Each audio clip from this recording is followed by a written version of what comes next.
Hello, welcome to Hello. Rogue. Welcome to Rogue Council. Uh, we've been absent for a few weeks, but we're back, and we're here to talk about the first Star Wars movie ever, the original Star Wars.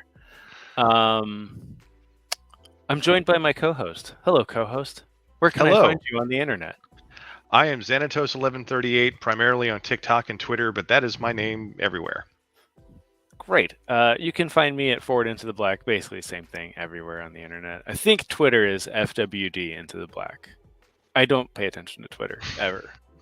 Uh, I get notifications that my friends are on Twitter, and I'm like, oh, I'm not on Twitter. But yeah, so we've been absent for a few weeks, but also we haven't had Kenobi in 2 weeks, which sucks. In all honesty, as much as I was so against staying up until 3 in the morning for the past couple Disney Plus shows, I'm really glad I stayed up until 3 in the morning for this show.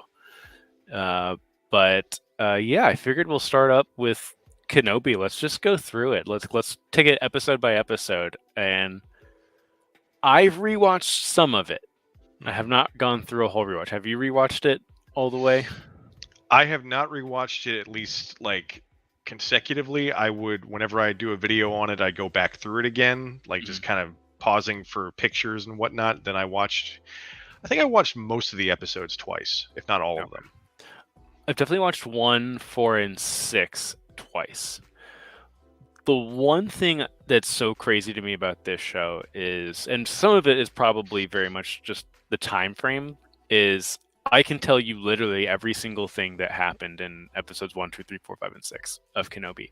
I could not do that for Book of Boba Fett or Mandalorian. If you tell me what happens in season 1, episode 4 of Mandalorian, I'd be like, didn't Grogu do something? um, so this has been interesting for me because a couple people at work were asking me what I thought about Kenobi, and I was like, the more I think about it, it's the new trilogy. It is literally every 2 episodes is a feature length film, and so we did get a Kenobi trilogy. But yeah, the first episode, rewatching the first episode, and I watched it with friends. It's slow. We watched this at Celebration, Mhm. but rewatching it, I was like, okay, this was a really slow start to the show. It's very emotional, very nostalgic. But have you rewatched episode 1? Um, Aside from like going back through it to look for stuff, I haven't rewatched it from start to finish, but there is stuff that people were mentioning that I didn't notice because I was in a theater full of people and we're all like just Mm-hmm. cheering about it, you know. Yeah, I that when I went back to rewatch it with some friends, I was like, okay, I get where someone would say what is not necessarily what is going on, but like is what's going to happen with this show. I think it left it to be very ambiguous. Mhm.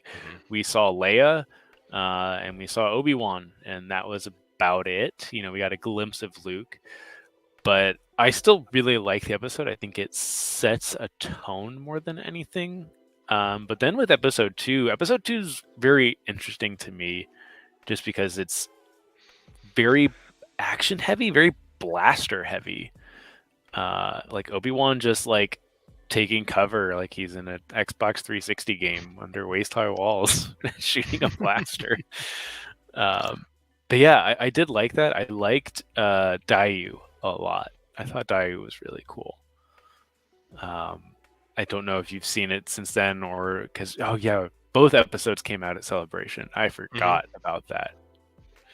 Wow, Yeah, wild the time. the only thing people have said about like the chase scene with Leia, I didn't notice that at all when I was watching it.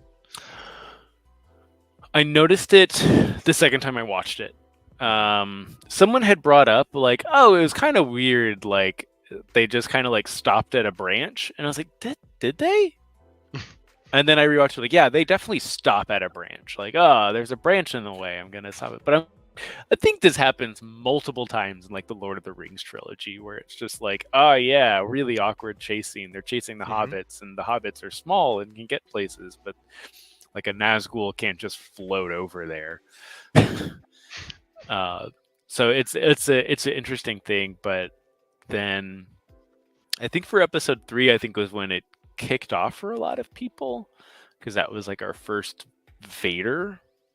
I mean, we see Vader at the very, very end of 2, but like it's just Yeah. Hayden's eyes. But the having Vader and then having Tala. Tala was like a highlight for me for that show, uh, especially moving into like episode 5.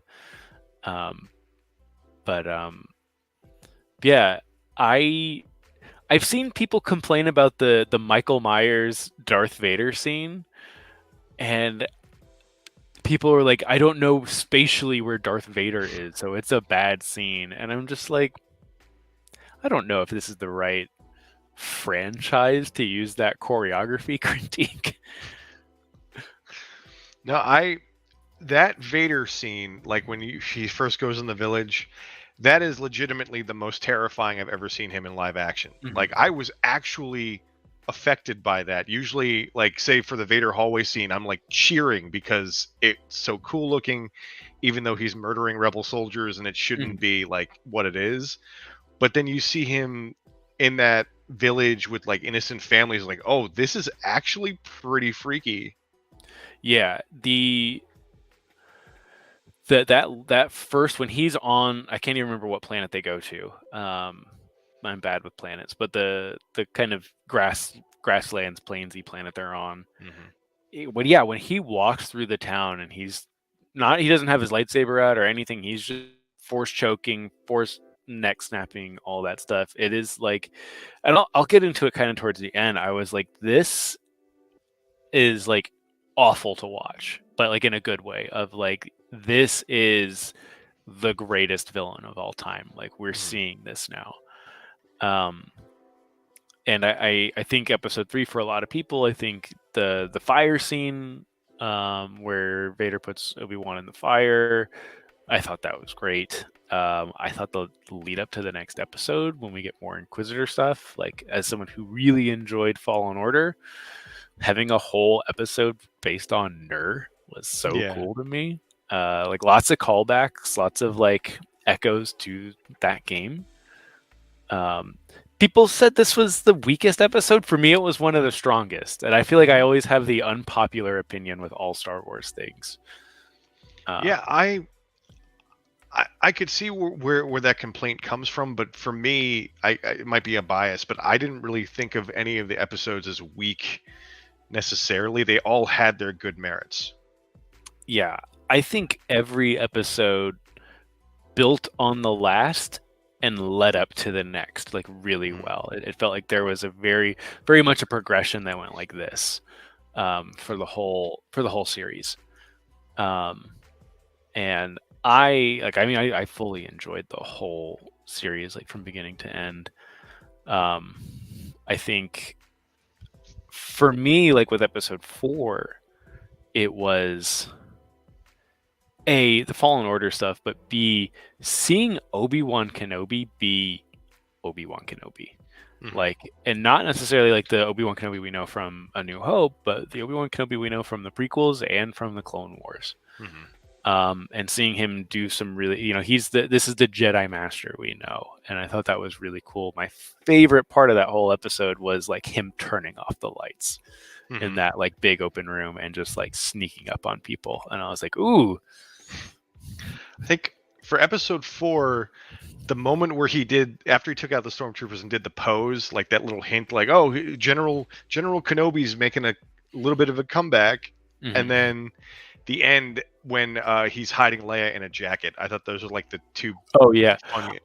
So it's one of those things like people got really upset over the Leia in the jacket thing, and it's just one of those things of I get that it looks goofy, and I think it was intentionally meant to look goofy, but there's two things going on. The One of the most secretive and important Imperial bases in the galaxy is on lockdown. Mhm. Uh, you see in the background everyone's scampering, everyone's scattering around. They're not paying attention to like the fine details going on. And also, I have to imagine any stormtroopers who are stationed on the Fortress Inquisitorius of like at any moment I could get my head cut off if I just like step the wrong way. I'm gonna let this guy go. I don't know. I don't want to know what they're doing. So it's just one of those things. Like I thought the scene was like cute and goofy, but like made sense at the same time, given Hmm. like the context. I did love just like I loved like the T-47s coming in. That I thought was so cool. Just like so many like homages to a lot of different things and just like seeing stuff. I think all I think Mandalorian, Book of Boba Fett, and Kenobi have done such a good job of like, hey, this this could have been any vehicle ever. It could have been a totally new vehicle, but we're going to just use this. Like the fact that like in Book of Boba Fett, Din's like, hey, we're gonna soup up an N1 starfighter. Yeah. Like could have been anything. The Razor Crest was a cool ship, but it's like, well, the Razor Crest is gone, and now we're gonna get a new ship. It could have been a brand new ship, but they went with the N1. I think there's these little bits of fan service that I think go a long way. That like I don't think they take away. But man, I love seeing the air speeders. Like, yeah, it's been too long. Yeah, and each episode had a nod to its corresponding movie number, but Hmm. I feel like 4 crammed in episode 4 and 5 nods with the air speeders and like the back to tank stuff. And then you have the episode 4 nod of being in like a secret area and rescuing Princess Leia. Yep. And then I think even the just Obi-Wan coming out completely dry after swimming through like an Yes. incredibly deep ocean. Yes. Um, like, and it's something that like it's one of those things like even rewatching A New Hope now, like Luke comes out mildly damp. Hmm. But like when they like cut to the next frame and he's back in frame, his hair is perfect again. Yep. And so I was like, yeah, like this again, it's the famous Harrison Ford line. It's not that kind of movie, kid. Uh, but yeah, I think for a lot of people, episode 5 changed the course. I think a lot of influencers, a lot of people with large platforms were upset with the show, and then episode 5 came around. We get Hayden Christensen, which Attack of the Clones Hayden Christensen was. I remember when there was a lot in this series where I was like not emotionally prepared for what was going on. And when they open episode 5 with Coruscant, and it's bright, it's not dark how you would expect it to be as Imperial Center, and like, no, Hmm. no, they're not starting this episode that way. And then you see the dumb little ponytail, and I'm like, no, no, I can't believe they're doing this. Um, and I do think um, that that episode for a lot of people changed a lot. Having Darth Vader pull the ship down, I think finding the real character development with Reva, super cool. I really enjoyed episode 5, and then just that how that flashback was continuous throughout the whole episode. Um, I man, episode It 5 was yeah. it blended really well. Like both of them had like the same lesson in mind, and you see like one shot and then Obi-Wan's like, "Oh no, he's not going to wait for a siege. He's going to come right now. We have to prepare." It's like Mhm. it fit all perfectly in. Yeah, I think for me as someone who really did enjoy Reva as like this uh constant hello cat as this like constant like angry menace that was in pursuit of Obi-Wan. I enjoyed that. I Mm. was like, Reva's cool, Reva's mad, Reva wants to kill Obi-Wan. I'm cool with it. I think she was doing such an amazing job with that role that I was like, you could do whatever you want, and I'm probably going to be really happy. And then that character arc when they're talking at Blast Door of like, I want to kill Anakin, Hmm. and that's the only reason I'm here. I was like, this is not where I expected it to go. Um, but yeah, I thought that was cool. I know a lot of people are super thrilled about their Star Killer moment. Um, I was super glad we got like almost a nod to Rise of Skywalker. Of like, oh, they blew up the transport. Oh, there was another one. I haven't seen a lot of people talk about that, but I thought that was hilarious. That's all I could think about when the other one took off, and I'm like, Yeah, that was one thing that I watched out for on like a second viewing of that episode. I'm like, where was that transport hiding? I didn't see it parked the first time. I haven't rewatched. Did I rewatch that episode? No, I don't think I did. I think But someone it said was it's tucked. there. It's like Yeah, it's in the background. yeah. Um, but um, but yeah, I love that, and I think this finale of this show was like from beginning to end, like blew me away. Um, I remember talking for hours after the finale with people and being like, "Holy crap!" Um, I I do really enjoy the finale of season two Mando and the finale of Book of Boba Fett a Hmm. lot. I think they're super fun rides, like with Luke being in Mando season one, and then also with Boba Fett riding a Rancor. That's awesome. Anyone who doesn't like Book of Boba Fett, I'm like, you should just watch the last episode. It's great. Um, but this finale, I think Hayden and Ewan knocked it out of the park. That final fight with the mask being ripped open, that's just we talked about it a couple weeks ago, I think in at length, but Hmm. yeah, this show I think is definitely as far as live action is like my favorite by far. Um, but yeah, I mean overall for you, like where how is this? Is this something like do you want a season two? Do you want more like this almost mini trilogy format, or what? So I I rank the Kenobi show pretty much on top, just of how it affected me watching it. It's like the most emotional I've gotten watching a Star Wars show, Hmm. and because it ended in like perfection, I'm not sure if I'd want a season two simply because it'd be hard to have lightning strike twice. But with Hayden and Ewan enjoying doing what they like, coming back and playing the roles and stuff, it's like it's kind of bittersweet that this might be the last time we see them. Yeah, But we could also see them in other stuff like Force Ghosts and Ahsoka, or just like I would be happy if they were able to pop up elsewhere in other shows and other places. I think that's what they're gonna do. I think that Disney's very smart. More than anything, I think they're incredibly smart. I think I think that there's a potential just for the money making aspect that they'll do a season two. But I think what they'll do is because this was like the most like Mando was the most watched thing on Disney Plus, and then Kenobi like blew over that. Hmm. Um, they're going to use them again.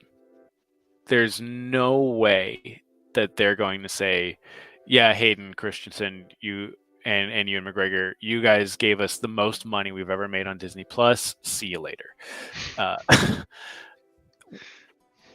Hayden Christensen, I could guarantee is probably going to be in Ahsoka, if not both Hayden Christensen and Ewan McGregor. Um, I think for the foreseeable future, until I think they age out of their roles, Hmm. um, I think they will continue to play those characters in one way or another. Um, I think with people like Han Solo and Luke Skywalker and Princess Leia, like you cannot you cannot reuse them consistently. They have to be recast at this point, you know. Hmm. And I'm very excited for them to just finally recast Luke at some point. And I know Mark Hamill will give his blessing and do his very Mark Hamill-y thing. But yeah, I think Hayden and Ewan are here to stay. Um, which kind of like segues into the for me mind-boggling fan response to Kenobi of the amount of people like I've seen like on TikTok like the show rankings has been going pretty crazy. Hmm. And I think there's tons of people who don't really resonate with the prequels, they don't really resonate with the Clone Wars. They don't resonate with the Anakin Obi-Wan duo. And so it's just not high on their list. It's like I really care more about Harrison Dula. I care more about the Mandalorian. So Mandalorian and Book of Boba Fett are going to be way higher for me. I'm like that makes 100% sense. But like Yeah. the people who are like Kenobi did everything wrong. I'm just like, I don't understand it. It's very much giving me like Last Jedi: Rise of Skywalker, like 2 weeks after the movies came out. Of like, did we watch the same thing? Like, did we really watch the same thing? Um, I don't know. I don't know if you've. I haven't made too much Kenobi content on TikTok. I don't know if you've gotten any Kenobi haters in your comment section, or if you've seen any. Shockingly, I don't think I mean, if I did in my own comments, they weren't very memorable. Mhm. But a lot of the Kenobi discourse was like just around um, basically the people that wanted an episode 5 and 6 throughout the entire show. Like they wanted a climax the entire time. Yeah, They didn't want story, they didn't want build up, and people for various reasons didn't like Riva. I love Riva. Riva was a great yeah, character. yep. Her arc. I I'm excited to see more of Reva. Um, I think we'll get more of her as well. Hmm. Yeah. Um, but yeah, it's so interesting because I think a lot of complaints that I have seen are in regards to how um, it doesn't tie in with the originals or the prequels very well, which I would have to like wholeheartedly disagree. And I think that's kind of be kind of like another segue into talking about A New Hope. Hmm. Because I feel like, I mean, my rewatch of this with like right after Kenobi was way more impactful than it's ever been. Of like, this has always been my comfort Star Wars movie. It's the movie, if I want to watch Star Wars, I'm going to watch A New Hope. Um, and after Kenobi, there's so many scenes in this movie that are so different now.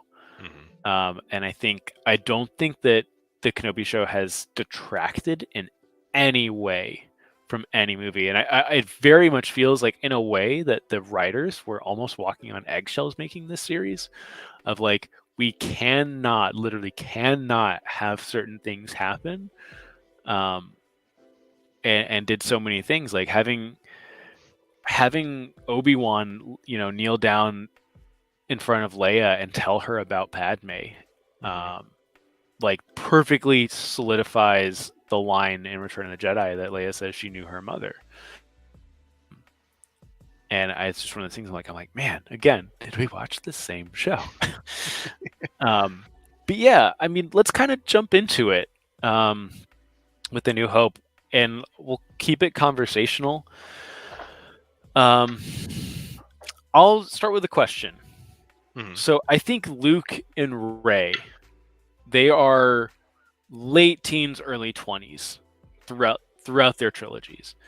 Um, and I believe they're idolized by younger audiences. I think people who were younger, like in that 13, 14, 15 range, like the prime teenage years in the late 70s, really resonate with Luke. Hmm. And I think based on Celebration, based on going to Galaxy's Edge, the amount of kids and young women dressed up as Rey was like mind blowing. Like Hmm. I love the sequels. I've always loved Rey, but seeing how many people love Rey and how many people resonate with her is crazy. But when we go to Anakin, he starts as way younger, like a decade younger than Luke and Rey do. I phrase this as like, do you think Anakin being young was a mistake? Because I feel like I've talked about it to some people about how you could technically start the prequels at Episode 2, and Hmm. then have like the Clone Wars and then Revenge of the Sith. I love the Phantom Menace; it's my favorite, but I think he could have been older. Um, how do you feel like watching this again and like looking back on like a younger generation going into it? Like, how do you feel? Like, how are they idolized differently? Um, I feel like with Anakin, like they could have easily, and they probably should have started with episode 1, and he's like 14 instead of 9, I think he Hmm. was, and that would have given more people like that target audience more of a, oh, I like Anakin. He's in their same age range or like close to where Luke and Ray were.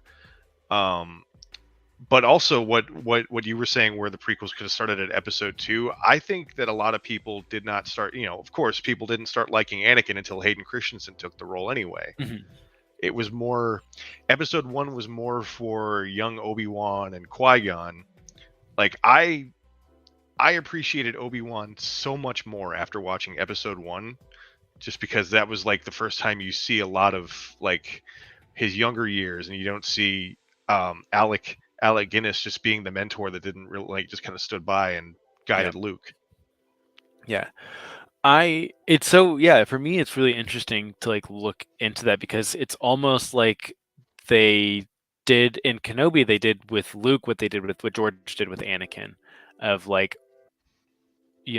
George really wanted to tell the story of a really, really young Anakin Mhm. Skywalker. And I think we got Deborah Chow, who's like, no, we're not going to tell the story of a really young or Luke Skywalker, but the story will revolve around Leia being that age and Luke also being that age.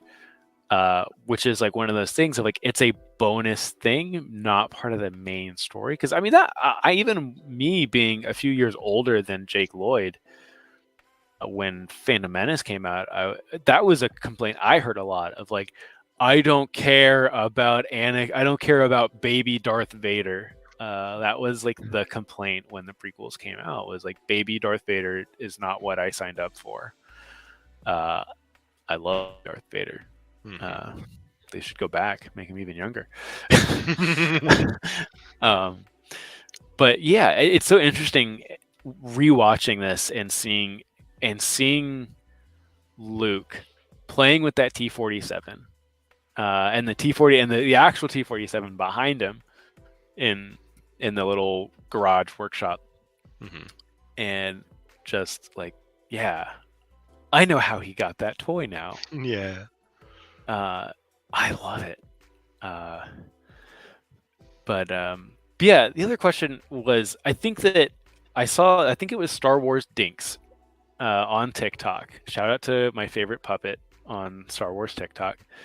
Uh, Someone had asked him what are the most iconic scenes from Star Wars, and he's like, all the iconic scenes are from A New Hope. Like, if you think about it, it's like, help me, Obi-Wan Kenobi, you know, the Death Star being blown up, and I think Luke Skywalker holding the lightsaber, like the most iconic scenes of Star Wars. I'm like, yeah, that's fair.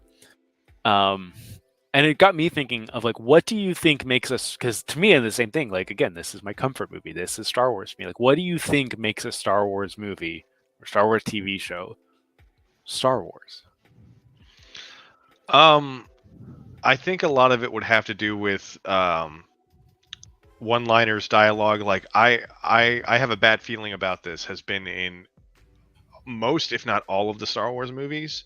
Mm-hmm. Like, there's different puzzle pieces that make a Star Wars movie. There's the iconic scenes, the characters, the variety, like the settings. Like, a lot of different pieces make up a Star Wars movie, but it's, it just goes down to like campy dialogue and Mm-hmm. action sequences, feel good moments, stuff like that.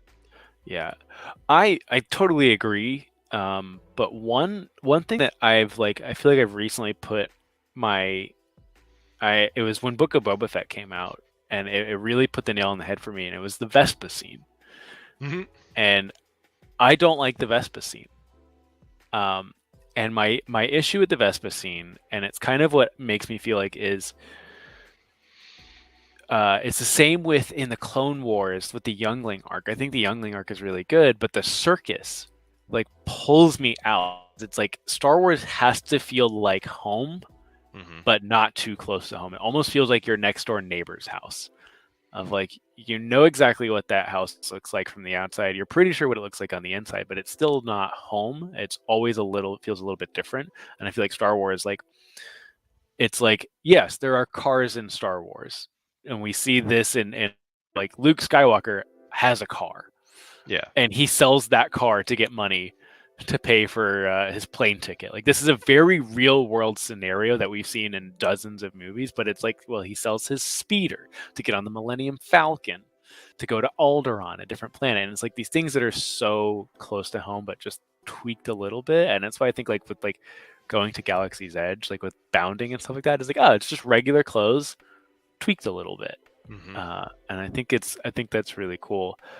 Um, but in this first act, um, there's 3 scenes in the first act, and basically I would consider the first act going from the Tantive 4 all the way up until the end of the Lars Homestead. Hmm. Um, and if you have any other scenes, please chime in. But help me, Obi-Wan Kenobi. You're my only hope. Like the first time you hear it when it's looping in the garage, you're like, oh no. Dang it, Kenobi. But when they're in Obi-Wan's hut and he plays the full message, I was like, oh man, this is a lot. And little things in that scene too. Like when I rewatched it, um, when she says my ship has fallen under attack, Alec Guinness reacts to that. Like he kind of jumps forward, like oh shit, she's in danger, and that just little thing means so much more now. Yep. There's a lot of those things. I think even the message that Bale sends to Obi-Wan where he gives too much information away. Mhm. I think they tied it in super well at the very end where he's like, no one can know about us Mhm. knowing each other. And I think they tie that in really well. And I think that monotone, that from the monotone up until in the Death Star when she's like, Ben Kenobi, Yeah. um, like that huge difference, I think really, like, I never even thought about it. Like, if you were to ask me, as much as I've seen the original Star Wars, you're like, oh yeah, what does Leia call Obi-Wan when she's being saved by Luke Skywalker? And I'm like, she calls him Obi-Wan. Like, no, she calls him Ben. I was like, oh, I actually never noticed that, but it's so interesting on that. But even in that same scene, kind of like you said, the little things is when he says, Darth Vader betrayed and killed your father. And I think we got that in the prequels. And I'll go on a tangent at some point about this.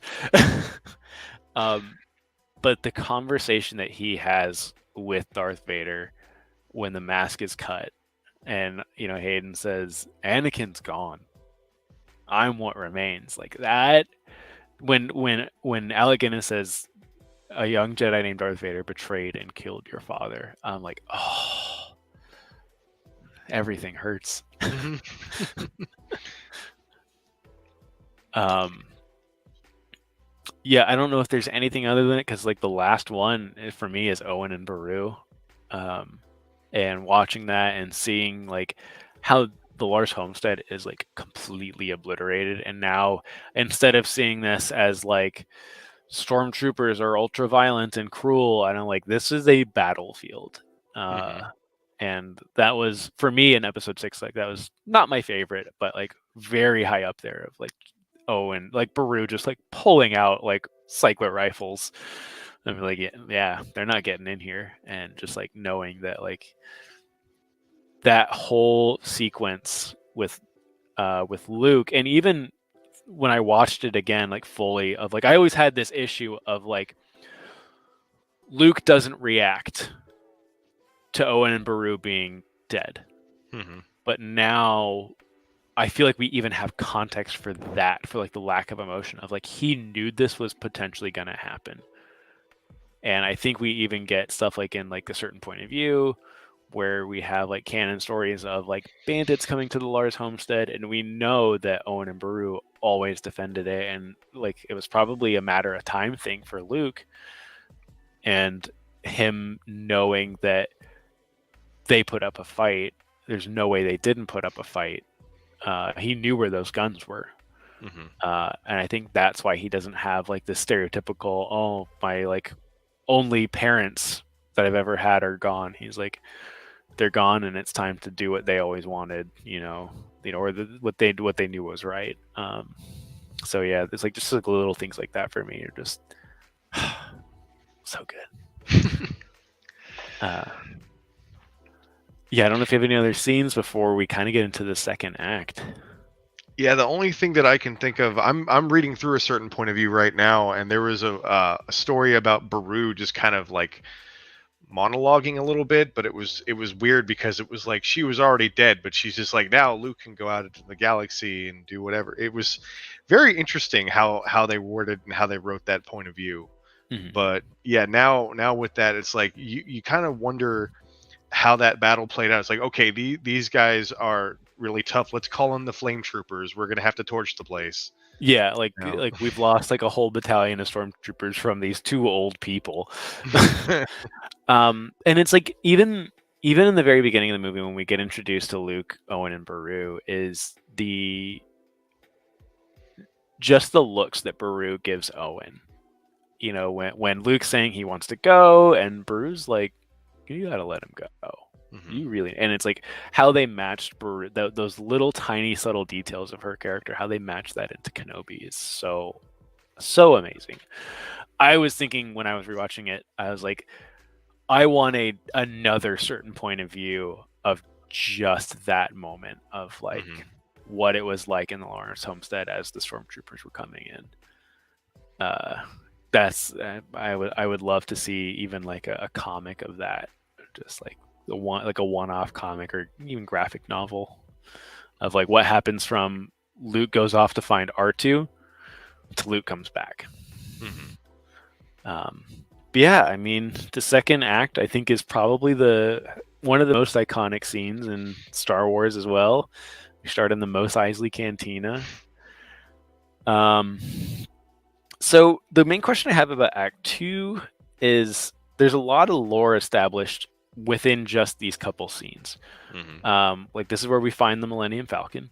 This is where we see all of the alien species, um, and we kind of see how a lightsaber works. Uh, and you know, we've seen the lightsaber turn on, but we haven't seen it used on anyone, and we see that it very quickly pulls off a hand. Um,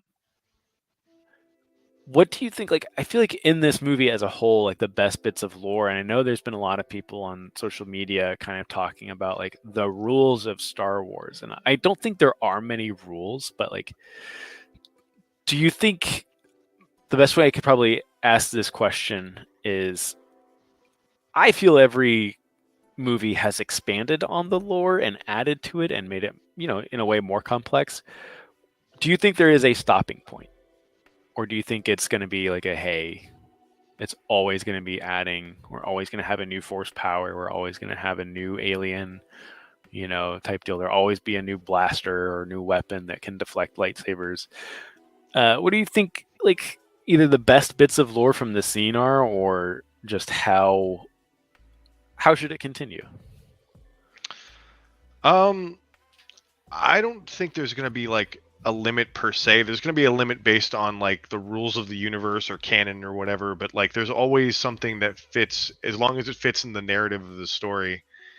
And that scene in and of itself, when they're in the cantina and you see all the aliens, they did it again. They've done it a couple times in different Star Wars movies. Like that cantina scene is one of the iconic moments where like you see all the species. You see like a Earth guy in a NASA Yeah. astronaut suit, and then they did that in Episode 7. They've done that, I think, in Solo. Like, there's always that kind of scene just kind of Yeah, sprinkled into Star we get it Wars. in Attack of the Clones as well. Like when they Yeah. go into the bar, or I guess it is a cantina in the Undercity of Coruscant, and Hmm. I think it's a staple of Star Wars now. Is like a cantina bar scene is like Hmm. a big part of it.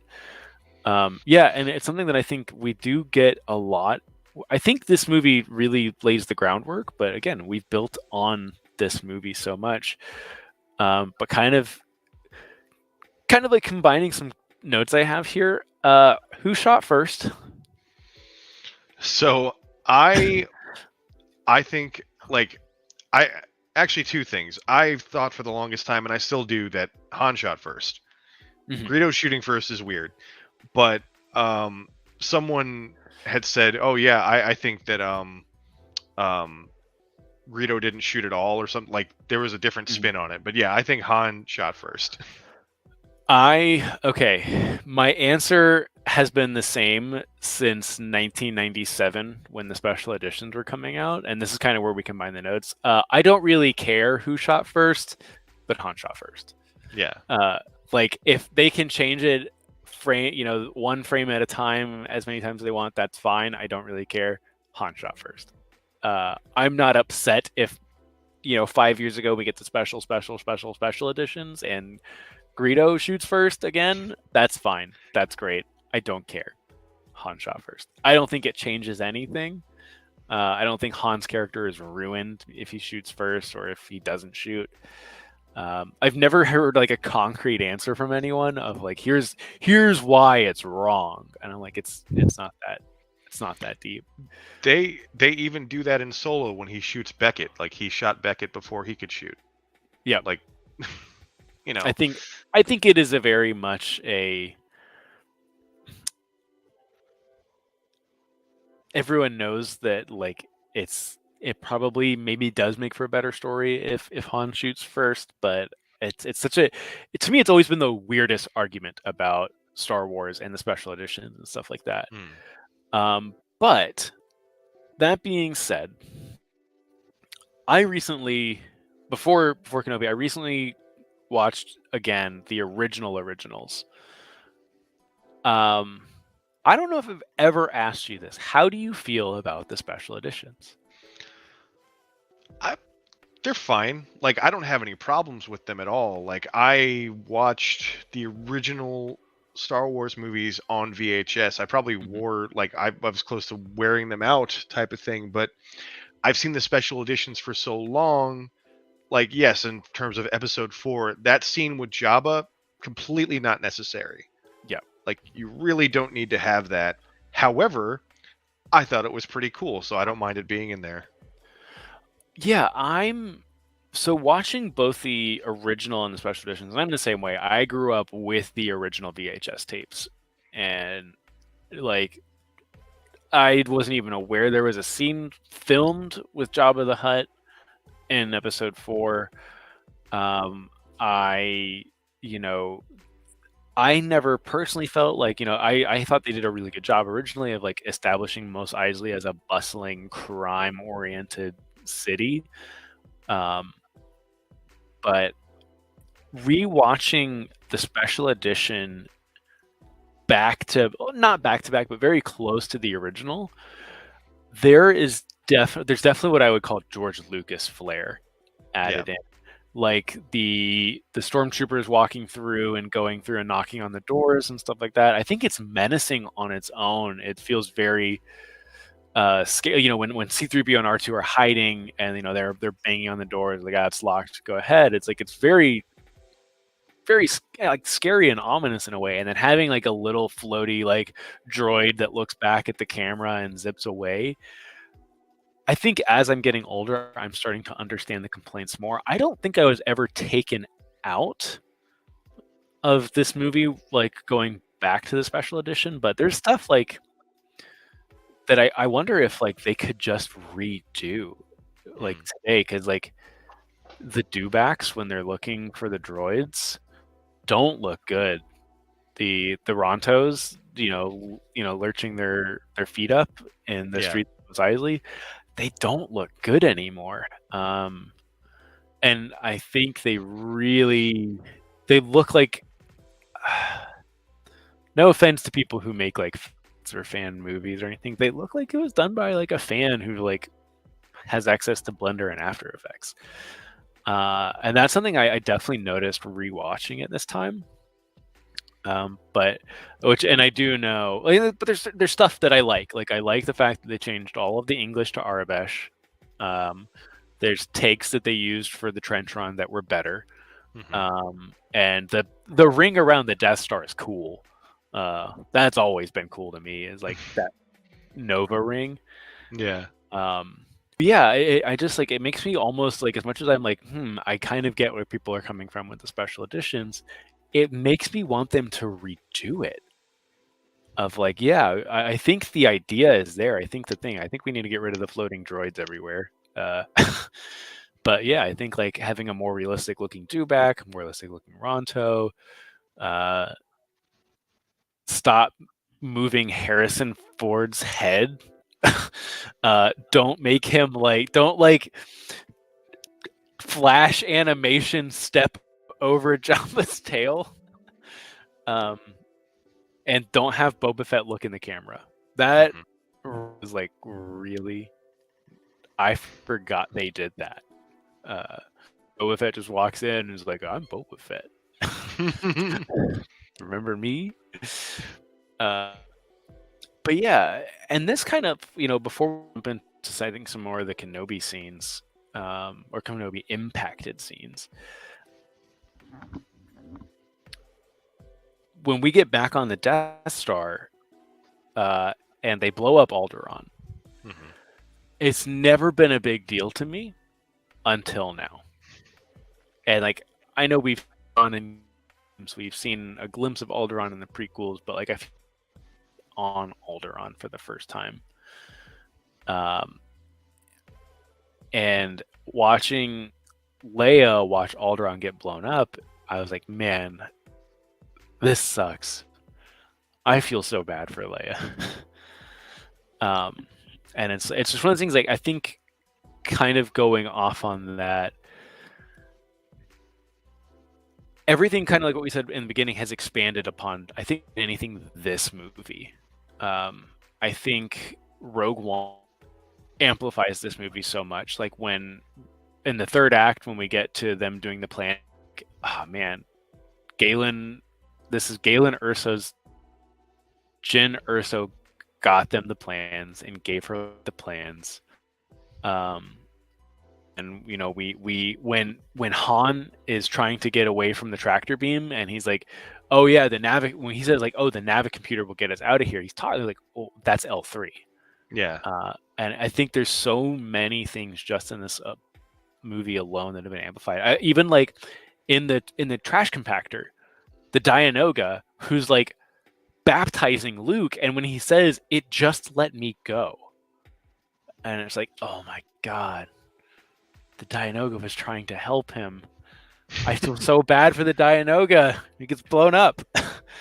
um, so it's so interesting that seeing more and more as this stuff has gone on, just everything gets amplified. And I think Kenobi's done the best job, or had the most impact. But yeah, I don't. Are there any other things that you've noticed that when you watch this time, you're like, oh yeah, this is important because of this?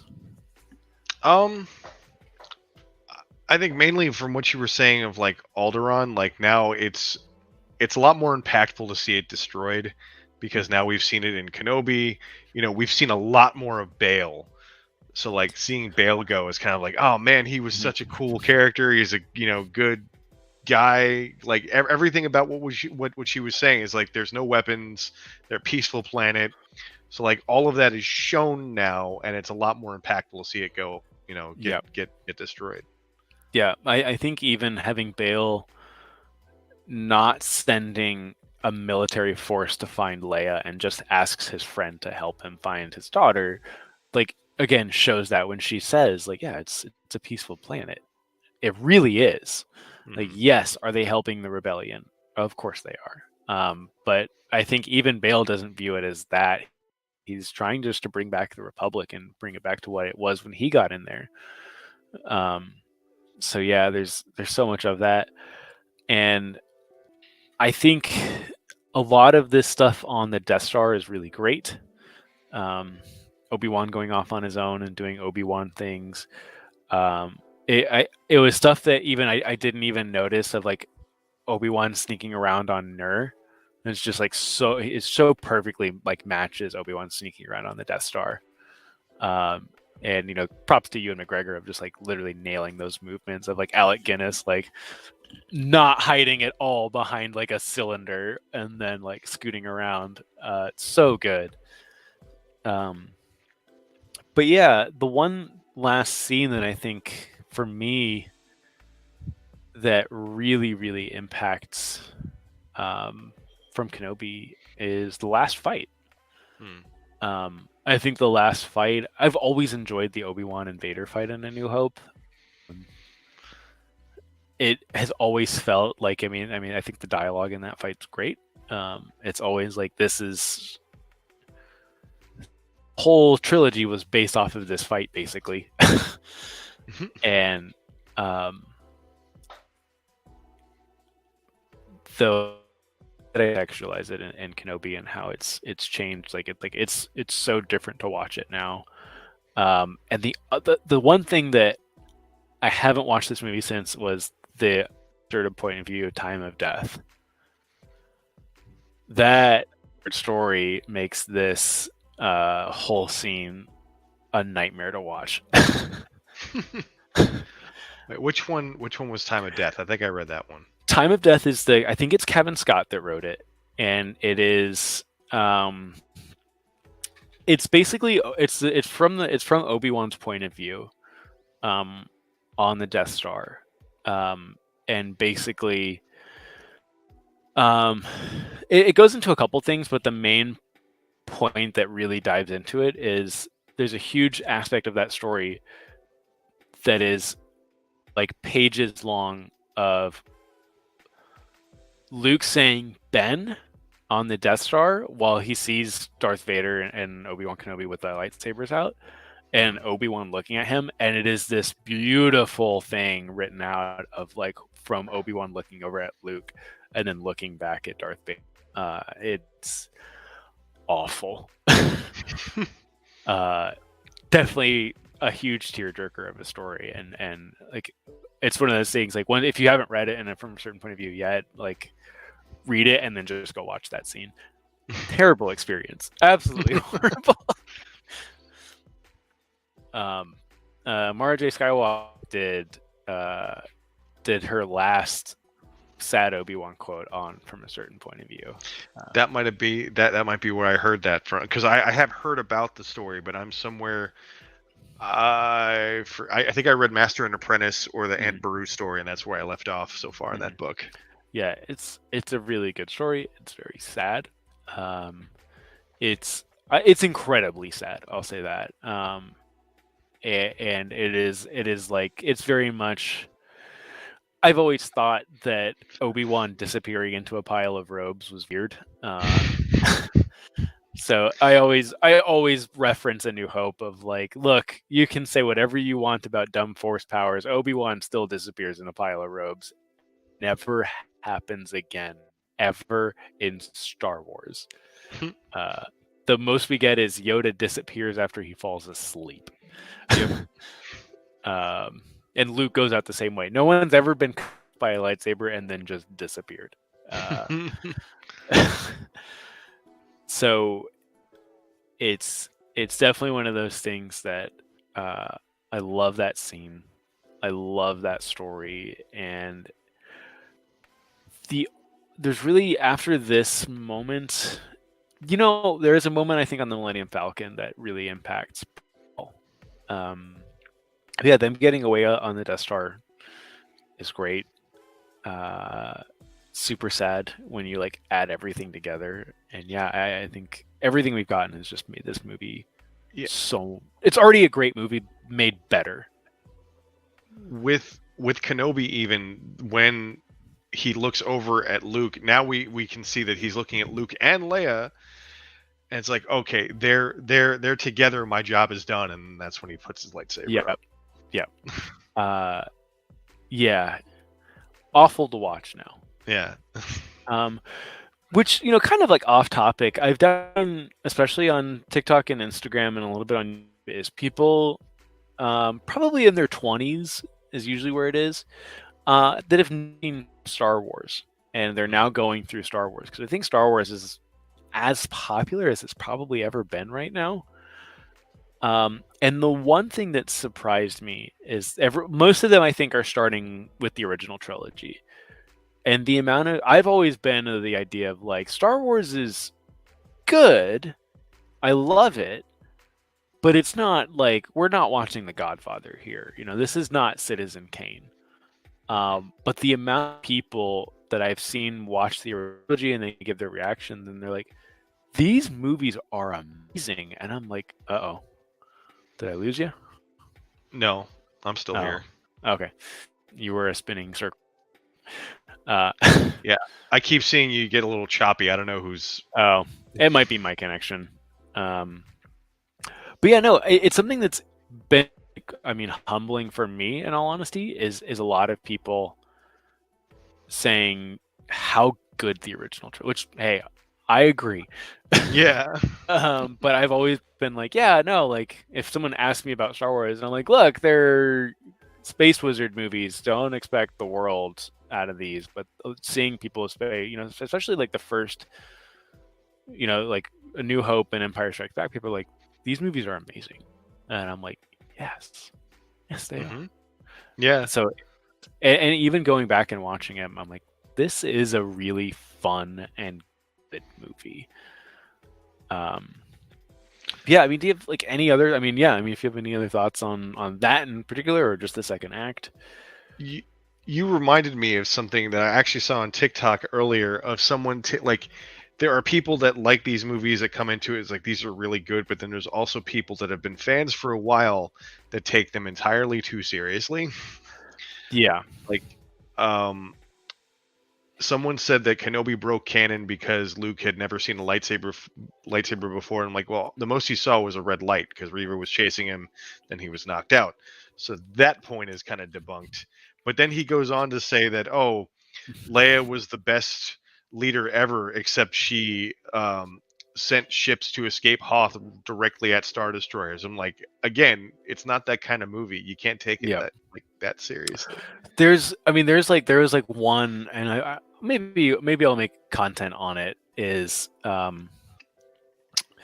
there's been people who've been critical of Leia in the Kenobi show, and like the one thing that like when I went back and rewatched the first episode um of Kenobi, when her and Lola are in the tree watching the ships go by on Alderaan, and she sees like she sees the tri fighter, and she's like, oh, it's gonna be pirate. They're going off to fight pirates, and Lola makes her little chirp, and she's like, oh, you don't think so? Maybe it's a traitor. And I'm like, Leia, you are way too smart to know that is not a trading ship. Come on now. So like that's like I thought about making like, oh yeah, worst series ever. That's so unbelievable. Um, but Even no, go ahead. No, just even with little Leia, like I was before Kenobi, I was against recasting anyone. And then you see 10-year-old Leia and she's perfect. My dad who liked Star Wars got me into Star Wars, um, but he's not into it. Like he thinks the prequels are fine. He thinks Revenge of the Sith is a really good movie. He said, the sequels were all really fun. It was nice to see Harrison, Gary, and Mark again. But like, could not tell you like if I told him, did you know that Starkiller Base is actually Ilum? He'd be like, that's cool. uh, he texted me uh while I was in California, and he's like, "Hey, did you see Kenobi?" And I was like, "I saw Kenobi before you did, bud." Yeah. Um, and he was like the one thing he had to say. He's like, "Oh, I really liked it." Ever this little girl is perfect, and I was like, "Yes, she's unbelievably good." I very much want to see her grow into princess. I want to see in the next couple years Disney utilize her as much as they can, and not ruin her life Yeah. because she is a child actor. But I want to see her. I want to see her have that Rebels moment. Like that was one of my favorite Rebels is the Leia episode, and I want to see her get to play Leia as a teenager, and being in the rebellion. Um, that's what I really want. And I don't know if you saw like some of like her PR social media account. Like she's into Star Wars. She dressed up as Leia as like a 4 or 5. I did see a picture of that. I don't know if it was Yeah, on her specific stuff, but I did see that. Yeah. yeah. She's uh, She's always really liked Princess Leia, which is awesome. Like that's a dream come true for someone like her. So I think that's awesome. But yeah, like let's kind of move in. I think to the last part of the movie. The third act is really just one long scene for the most part. Yeah. Um, and kind of the like almost as a question, but we'll get into a couple more things. Is with the Rebel Alliance, we've got many characters that I think are so iconic and so impactful. Like Porkins is an important character to a lot of people. Wedge and Biggs are important characters to a lot of people. Um, do you want more Book of Boba Fett content where we're focusing on these smaller characters? Like Boba Fett is a small character in the original trilogy. Hmm. Um, or are you more into now that he's out and has unbelievably successful, more of the solo, Star Wars slash Obi-Wan Kenobi TV show content? Like, do you want to go back to these bigger characters and see them in different timelines? Want to move forward again, see more of the Boba Fett's, the Cassian Andors, another show about Wedge Antilles or a show about Porkins. Like, what do you want? So as far as like say Wedge, for example, there is actually a lot of books.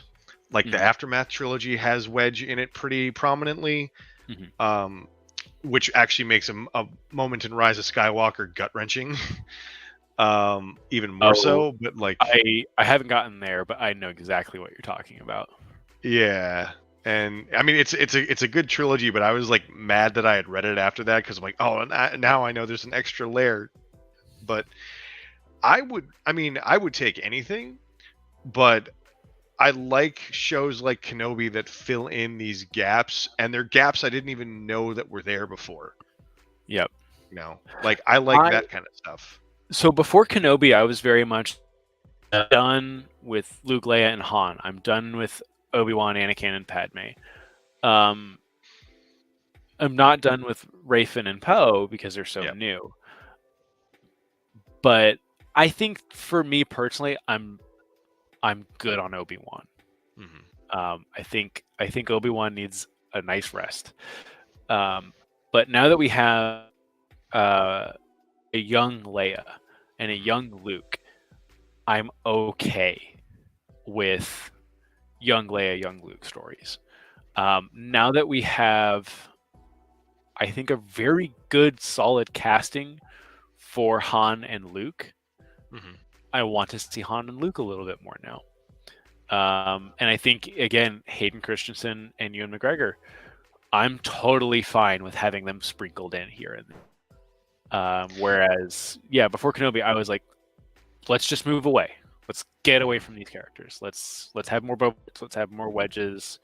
Let's have more Ochis. Like having this book about Ochi that's come out now that everyone's raving about that I do need to read. That's what I'm more excited that book is about Ochi and not just the Luke and Lando story. Yeah, and I think one of my last Kenobi videos I did was like, let's I would love to see more of these characters, but let's also not wait 20 years to do sequel content. Using the example of Hayden Christensen played his 20-year-old self being in his 40s. Yep. So like it looked I had no complaints about the scene, but that was the fact of the matter. He was a 40-year-old man playing his 20-year-old self. There is, yes, I agree. When he turns around and look, you're right. He's a 40-year-old man. Uh, and I'm like,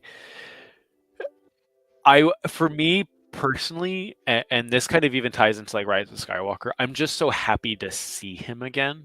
Yeah. I can forgive the look, I can forgive the context and all that. I just like as like Hayden Christensen is a real life person. I'm just Yeah. happy to see him be in that role. And the same with like with Rise of Skywalker. I'm just really happy that Ian McDermott got to be Palpatine again in a Star Wars movie. Um, and I we'll get to that in a couple weeks. Yeah. But it's for me, it was like a very similar experience of like, yes, he's older, but that's okay. I think the makeup team did actually a good job with how he looked. Um, and there's part of me that wants is like, look, you're older, it's okay. We don't have to get rid of every single wrinkle on your face. Um, but yeah, I think he looked great. Um, and it was so cool just to see him again. But yeah, I'm definitely okay with major characters kind of coming back again when I Mhm. really was not okay with it. I still would like to see more content focus on newer characters, like just totally brand new characters. These characters I want to see that exist.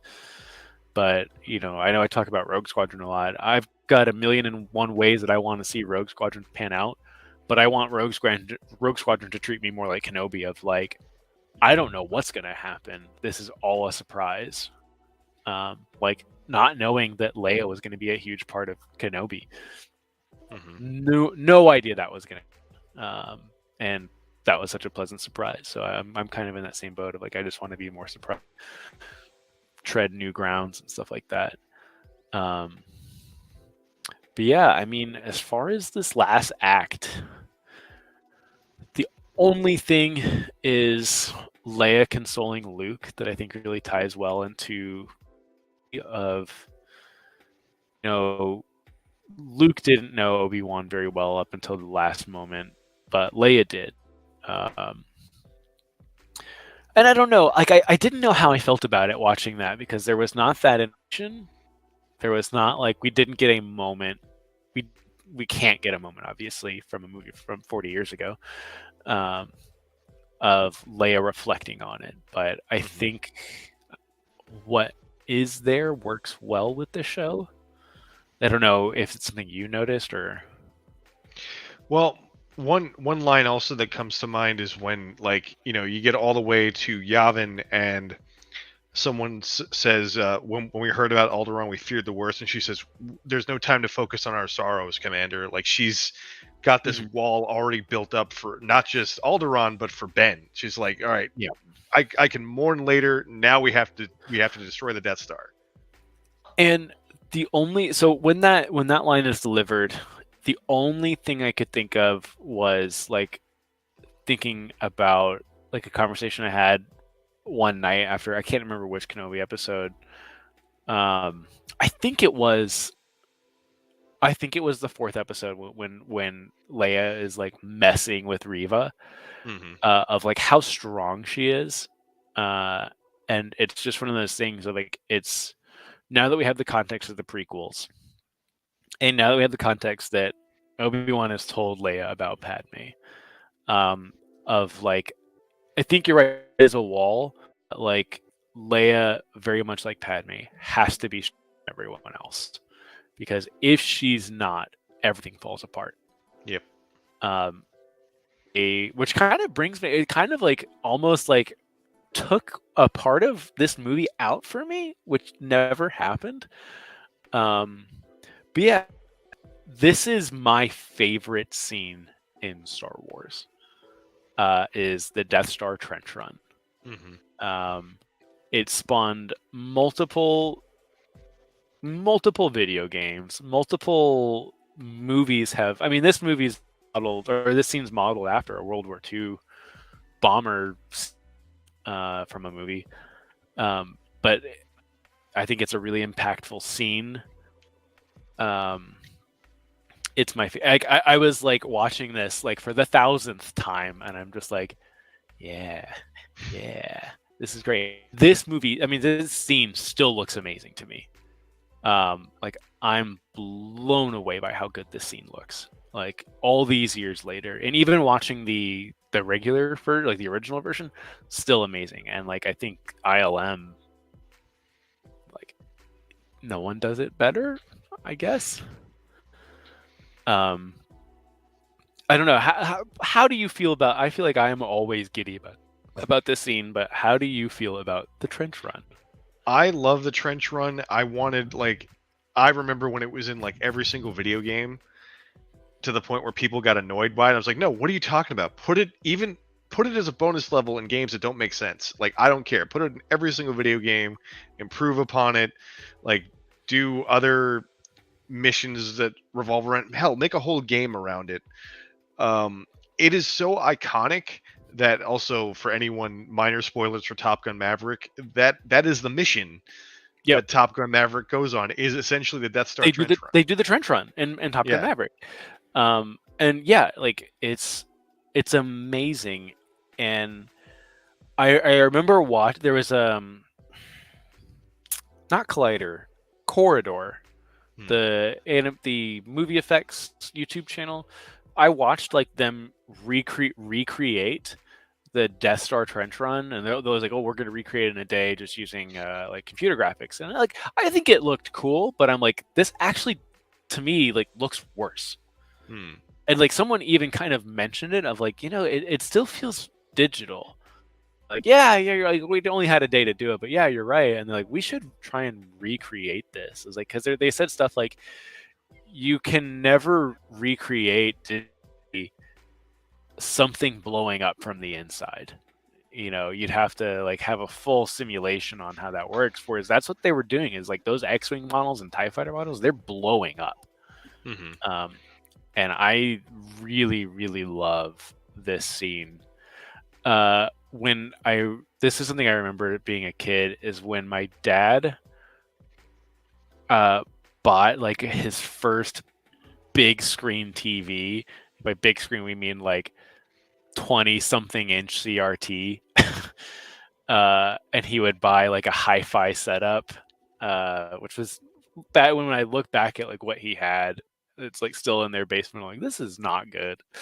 But he always would put in the Star Wars VHS and like play that. Like, oh, I got to show you my new sound system, and he would play the Death Star trench run. Like he had it set on the tape, and would just play it for like when friends would come over or family would come over. It's like, oh, check out my new stereo, uh, and would play that. And so like frame by frame, I almost have that whole scene memorized. But it's just, I love it so much. There's so much cool stuff in there. It and I've said this story before, but it is an interesting scene because when I first watched episode 4, I was like 9, and right before they started attacking the Death Star, I had to go home, so I didn't see it. And then I just took my friend's word for it, continued to watch the original trilogy. The first time I had seen the Death Star trench run was in the theater for the special edition. Wow. Okay. So like I thought I had remembered it, then I'm watching, it's like, oh, I have never seen this part before. That's interesting. I mean, I remember going theater to see the special editions. Basically, seeing the Death Star blow up on a movie screen is fantastic. I'm in circle now. My internet's gone crazy. Um, it's so. I think the speed they managed to get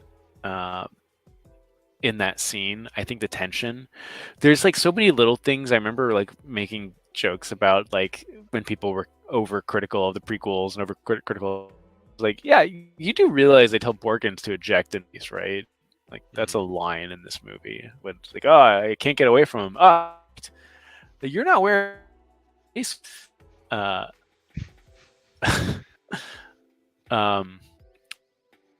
it's such an amazing, and when they redid it in The Force Awakens, or like redid it when they had a very similar feeling scene with, I was like, I'm so about this. Give me another one. I always will appreciate a new trench run. But the last thing, unless you have anything else about the trench run, or the one thing I will say is, I did, from that video I found out there's one computer generated special effect in the original trilogy, or in the original movie before the special editions, and the plans of the star was like the only computer generated sequence they ever had, and they just used a computer screen to display like this. Someone made an animation for them, and I was like, oh, that's really interesting. That's the only bit of like computer graphics. it is really funny to see that kind of retro look in like Rogue One. It's like, here's the plans. It's the same model as in Episode 4, even though everything else around you looks like high tech. There's something about that like it almost causes a disconnect for me, but I still really love it. I don't know if you ever played the game Alien Isolation. Mm-mm. Um, it's like it's a horror game based Mm. around Alien, Mhm. but they use like this 70s style computers that were around in that, and they're like, yeah, we're not changing it. And even bits of like the Prometheus film, like they don't change much of the technology. They use like retro future stuff. I'm super into that aesthetic of like old ass computers in space. um, Yeah, like when you watch a Terminator movie now or something, it's like old CRT monitors or future. You yeah, know. or like I think like the Fallout games do it really well, where it's like this like 1950s retro future thing, and all the computers are ASCII characters. There's no crazy technology. I really love it. It's cool little touch that's the only bit of like CGI in the film. Uh, but the one thing about this that I think now makes me feel kind of weird after Kenobi uh, is it's not even just after Kenobi. It's after Rogue. It's after Solo. It's after all of this stuff. The ceremony. Mm. I think it's weird. The fact that it's a celebration and not more of a funeral for like I mean only Wedge and Luke come back. Hmm. And Han just happened to showed up. Like he was a deserter more or less. And obviously the meme is Chewie doesn't get him uh, until Rise of Skywalker. Yeah. But watching it this time, I was like, this is weird that they're like throwing a ceremony for the guy who like joined the rebellion uh 45 minutes ago and the guy who was basically trying to rob the rebellion blind uh another 45 minutes ago, and now these two guys get medals, and then all of these rebel pilots are there they didn't use for this attack on the Death Star. And I'm like, man, this really throws me off. There's no, and like obviously you can't reference Rogue One, it wasn't made yet, but like no reference to, no like ceremony for Jin and Cassian. And I'm like, man, I'm having that like really annoying fanboy moment of like this doesn't actually make any sense. But Yeah, it was so weird watching it. I think a part of that is because at the time they weren't planning on future movies. They were just planning on the one, Mm-hmm. so they wanted to have that ending. But it's also like, all right, well, you know, also a fanboy moment. Me thinking about that. It's like, yeah, they should be worrying about evacuating now because now the Empire should know where they are and they have to find a new base, et cetera, et cetera. Mm-hmm. You know. Yeah, I mean, I think that's going to be a pretty common thread for the next two movies. Is like there's lots of stuff in the originals that just don't make any sense. Um, and for me, this is one of them. Like this is like I definitely we blew up the Death Star. And yeah, you're right. This is a conclusion to a story. Like you don't actually need to carry it on from here. You defeated the Empire's weapon. You beat the last boss. Congratulations. Darth Vader spinning out in space. That does leave a little bit of a maybe he could come back. Um, but it is for me like watching it this time of like especially knowing more about like the pilots, knowing more about some of like the ins and outs of how the rebellion works, and some of these people again like what a month ago if that were at the battle of Scarif, Hmm. um and now they're just celebrating, and it feels weird now. And it's almost like we should have that funeral pyre from Return of the Jedi and Phantom Menace, not the celebration. Not that it ruins the movie, but it's just something that like when I was watching it I'm like, this doesn't make any sense at all. Yeah, it's you mentioned Scarif, and nobody escaped Scarif, I believe. Like maybe one The ship. pilots above Scarif made it out. Some of them. Hmm. So like especially like some of the capital ships and some of the fighters make it out of Scarif, but no one on the ground on Scarif makes it out. That is a huge death toll on top of Alderaan and the Death Star trench run battle and like all of that. It's like, okay, here's a bunch of people that are Yeah, still here. it's the one thing, and like I'm like, man, I don't even know if I should open my mouth on the internet about this because it'll just give people like ammunition. But like it's like, yeah, they don't have a funeral or any. This is for the special editions. Is they need to have a funeral for all those people. Uh, but yeah, like okay, overall thoughts on this movie, like before Kenobi and now after Kenobi. Like, what was it for you before Kenobi? It it didn't rank high, even though like you'd think it logically should because it was what started everything else. It didn't rank like the highest, but now with Kenobi and Rogue One, especially adding to it, it does give it a whole lot more context. And when you watch it, there's these little things that you can just kind of point at and be like, oh man, I know why that's happening or why that Mhm. occurred. It does rank a little higher now. Like I would watch it a lot more because of those things. Yeah. Also, shout out Buddy for changing his username yet again and lurking at work while we're doing this. So I used to have a weird relationship with this movie because I was one of those people that was like, yeah, my favorite Star Wars movie is Strikes Back.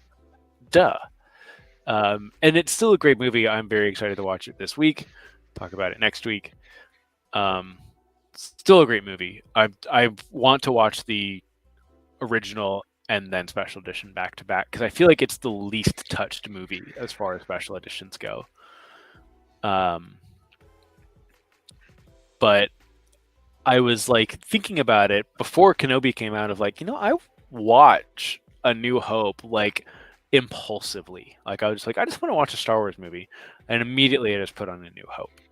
And I was like, yeah, I guess New Hope really is my favorite Star Wars movie. And then after Kenobi, like I think it has been locked in for all of time. My favorite Star Wars movie. I think at some point, uh, after I watch Rogue One a couple dozen more times, it will probably become what I would consider the best Star Wars movie. Favorite, still high up there, like number 2 or number 3, but the the collective of Kenobi One to A New Hope is like my all-time high of Star Wars. Like that Yeah, whole sequence. you So you could watch Kenobi now, and it's like episode 3.5. It's just a longer movie in mhm. essence. Yeah, I I think it is funny because I've heard people obviously say Book of Boba Fett's just Mandalorian 2. Well, Kenobi's Revenge of the Sith 3.5. Hmm. Like, what do you even mean? um, and I think it's interesting because I do enjoy the concept. Best Star Wars movie to start with is Rogue One, Hmm. because if you do it, you're not going to be you're missing out on anything. You got a complete story out of it.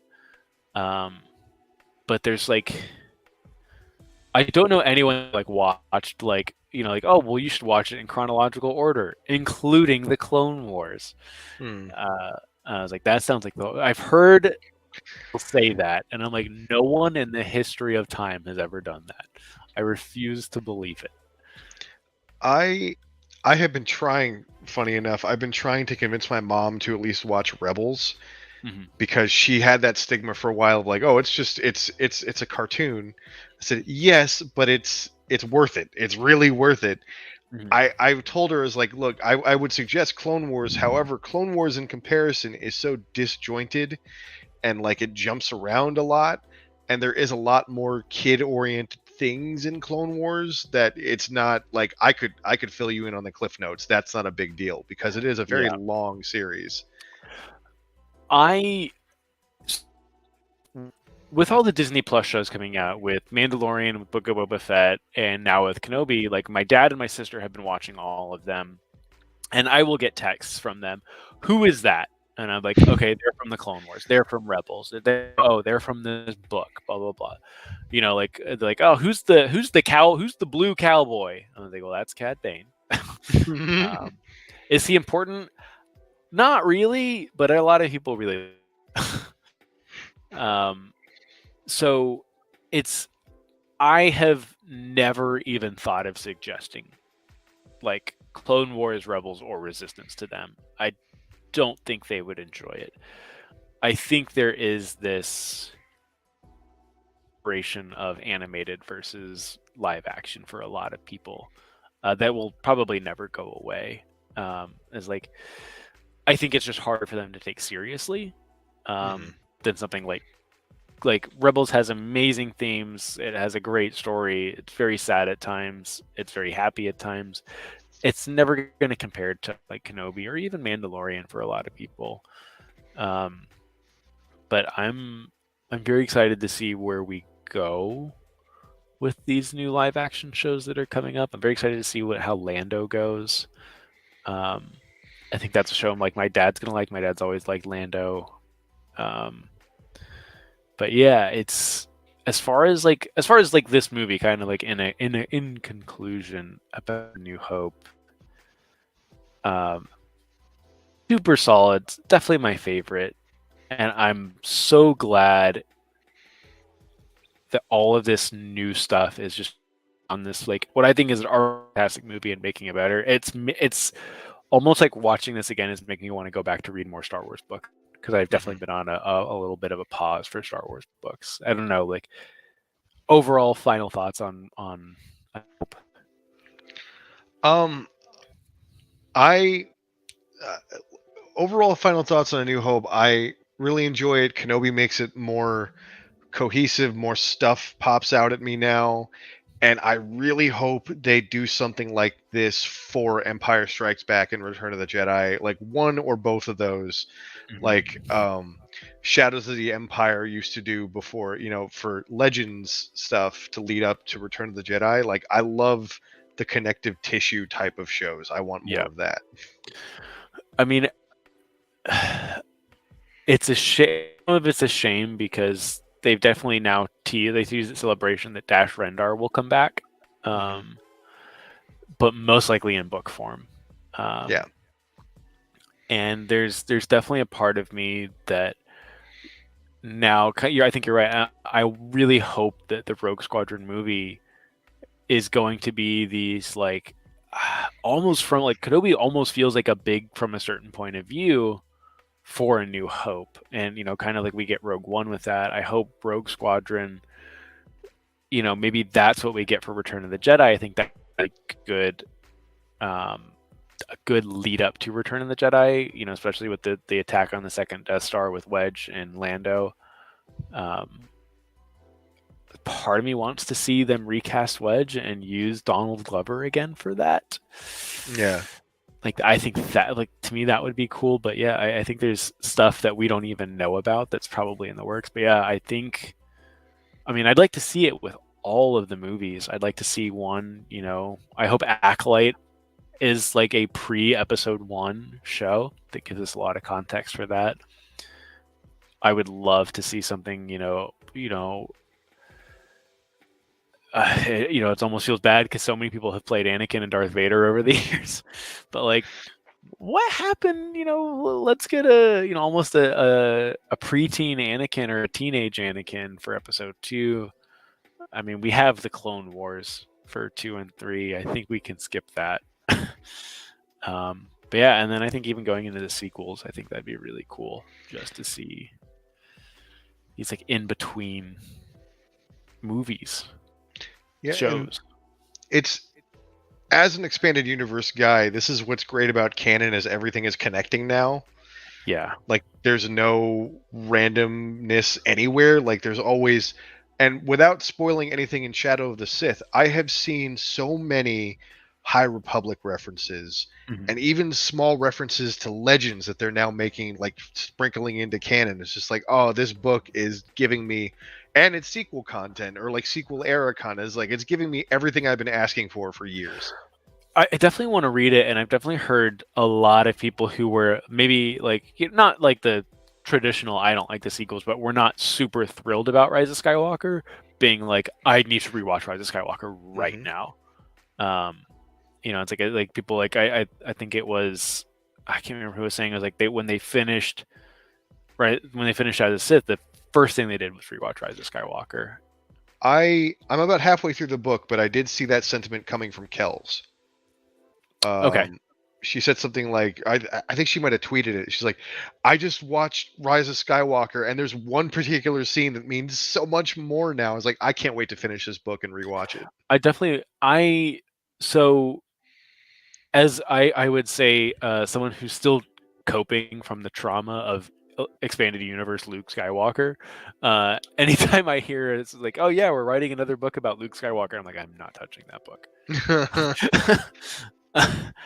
um, which is why I love Luke in the Last Jedi so much, is because he's so anti expanded universe legends. Um, but everyone's talking about this book so highly. I'm like, I really, really do want to watch this. Or I'm sorry, read this because I do like Lando a lot, and I really want to learn more about Ochi. Ochi interests me. I don't hate the dagger, but I wonder if the dagger's in there. I need, I really need to read the comic run that Ochi's in because I was never really a big fan of Ochi just because he looks. I mean, it really just stems from the fact that in Rise of Skywalker, when they show him, I was like, man, he looks weird. And Mm-hmm. now I'm listening to the audiobook. I'm not even reading the physical book. Well, I have both, and sometimes I do both. But when you Mm-hmm. listen to the audiobook, the voice he gives Ochi sounds really like a sniveling wimp. Oh So yeah, I'm just like, this is not helping me like Ochi anymore.